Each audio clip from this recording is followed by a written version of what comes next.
Hello guys and welcome to How to Guide. In this tutorial, we're gonna learn about how to add a spoiler tag in Reddit. Now let's begin. Open Reddit if you already have not. I've already opened Reddit and logged into my account.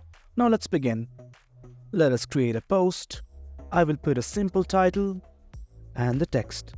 Now I want to add a spoiler tag to this section, to this specific word. What to do?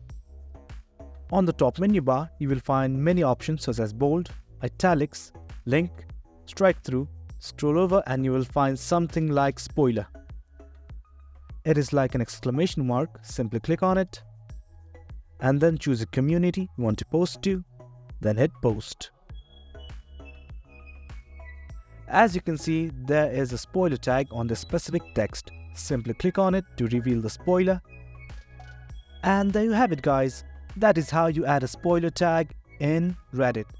Hope you guys found this video informative, and for more videos like this, do remember to hit like, share and subscribe. Thank you.